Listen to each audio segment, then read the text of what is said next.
So we get our attack, and this time it's actually an attack because Gazora, this giant squid, comes out of the water and it walks across land and it starts just wrecking this hut that Riko and Yokoyama are in.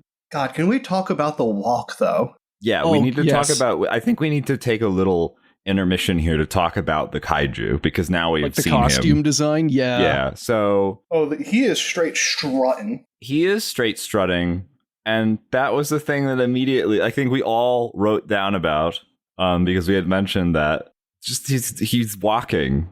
Well, okay, yeah. So he's got his design.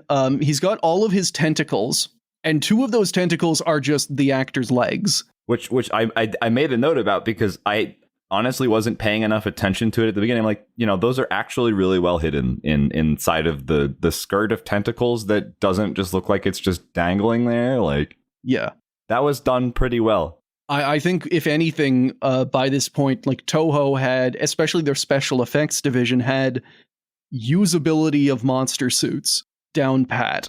But the problem with this is that all of the tentacles that are around the actor's legs are about as long as his legs. So you can see every time this monster is walking that the actor has to be really careful he doesn't step on the tentacles and just trip. So he kind of, because of that, Gazora winds up with like a kind of shuffling. He kind of like shimmies along. I just had the full mental image of him on stage stepping on a tentacle and just face slamming into the hut. Oh, yeah. At Mach 1. We do get some kaiju fuck-ups later that are pretty funny, but for now, yeah, Haruo Nakajima, he's the pro at this. He knows how to handle this. And I don't know about you guys, Gazora, I think, is my least favorite of the monsters, even though he gets by far the most screen time. Like, just design-wise, the tentacle legs are cool, but the upper half of the squid is just kind of like, it's just kind of a bulb. The most hideous cephalopod that I've ever seen in my life. With just some eyes kind of... He's like basically eyes. Take googly eyes and put them on a little water balloon, and that's basically what Gazora looks like. The problem is a cuttlefish looks pretty friggin' normal if it's horizontal, but if you make it vertical, it's no. Well, yeah, I've played Mass Effect. I know what you're talking about. That's a Reaper. Oh, God. She's not doing anything right now. She's not interfering with my mic, but if you could see her, she is in full I saw a bird mode, and she's sprinting back and forth across my desk, ready to pounce at nothing. There is not a bird out there. But yeah, Gazora attacks, Yokoyama gets killed, Riko, he gets thrown and like knocked out, and he's got the special kind of attacked by a monster where he's got a little bit of blood on his forehead and he's completely catatonic for the rest of the movie. I wrote down in my notes specifically, like, my takeaway thought of this scene was he didn't kill Riko because Riko's a native. So the monster specifically hates the Japanese. That is kind of textually called out. Riko says the monster mostly leaves us alone. I just think that he hates the Japanese. I think he's racist. He knows what happened in the 30s and 40s on that island. So because Yokoyama has driven off, Dr. Mia, Kudo, and Ayako, they just kind of trek through the jungle to try and find him. They eventually come upon the camp, and like everything is flattened.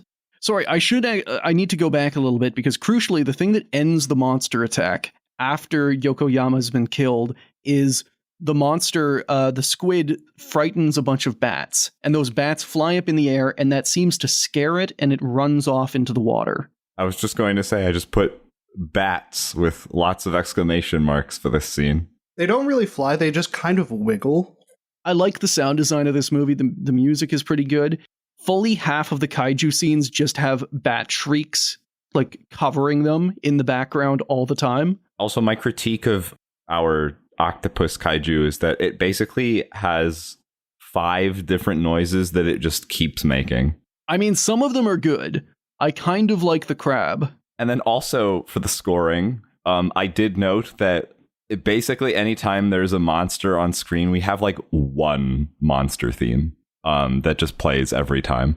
Yeah. Well, yeah, we have one monster. It's a space amoeba. We have Yogg.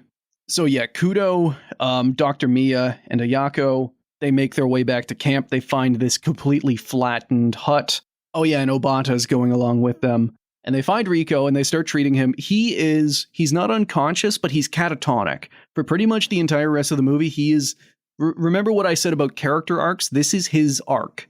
Rico is now in permanent 1,000-yard stare, nonverbal mode. Yes, flatlined. Yeah, but he's still going to get a surprising amount done in the movie while being flatlined.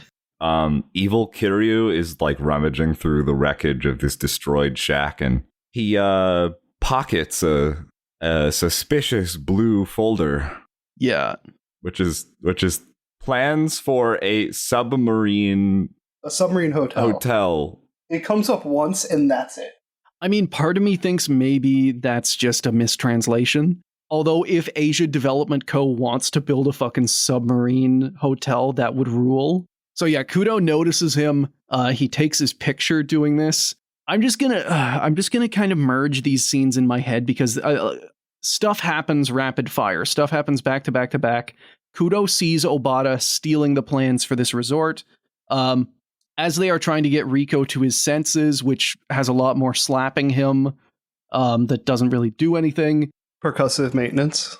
Rico's fiance just runs up out of the forest and just starts doing basically the same thing, just like shouting at him and slapping him. None of this works. Rico remains catatonic. Also, the relevant thought that I felt sharing here was seeing Rico and his girlfriend next to each other. I just wrote, Rico and his girlfriend are babes. And her name is Saki. Audience, you don't need to remember that. She is not going to be contributing much to this movie. And she brings them back to the village where they are having a big religious festival. So Gazora, the giant squid, is a god to these people. So they kind of hunker up at this village. Kudo then goes to confront Obata about the whole, like, hey, you stole these files. And I actually think this is pretty funny. So instead of doing any kind of trying to cover for himself, he just opens right up. Kudo is just like, he's like, all right, you got me. He hands the files back. All right, good try. I'm a corporate spy. I work for your competitor. We're trying to get some info on Asia Development Co. Kudo, who does not give a shit about Asia Development Co., reacts in... I love his reaction. He is 0 to salaryman instantly. You what? Kudo! Stop it now! He tries to beat up Obata for the honor of Asia Development Co. I'm sorry, but just audio alone, why does it sound like he's trying to fuck him? Audio-wise, that is Kudo shouting, you what? And then Dr. Mia holding him back as he tries to beat up Obata. That doesn't get resolved. Hard scene cut. We are underwater. Kudo and Mia, they're underwater. They've got scuba gear. They are trying to hunt down the sunken Helio 7 pod that is, apparently it landed within about 100 meters of the island. We are free diving in kaiju-infested waters. Well, don't worry, they have a single spear gun with a single spear. And Kudo is armed with his camera, which is now waterproof. I was gonna say, it does look really freaking cool, the camera. Yeah, and at the same time, like, the effects work on this. They are actually underwater. They're doing swimming. The monster attack underwater is pretty good, although that's getting a little ahead of myself. The two of them, they swim down, they find the Helio 7 pod, and then they are immediately attacked by Gazora, the squid. The Helio 7 pod, mind you, which doesn't have any manner of growth on it, and the lights are still on inside the pod. It's still running, despite the fact that it's been disconnected from everything for... I don't really know what, if anything, we learn from this scene. I think the characters learn that, like, oh, the Helio 7 pod is here. But, like, it doesn't really advance the plot, aside from the fact that Gazora attacks them. They have a pretty cool fight scene where each of them, like, one at a time, Gazora, like, wraps a tentacle around them, and they pull out a knife and they stab it a couple of times, and it leaves. Kudo gets his turn having to stab the tentacle, and then Dr. Mia gets his turn having to stab the tentacle.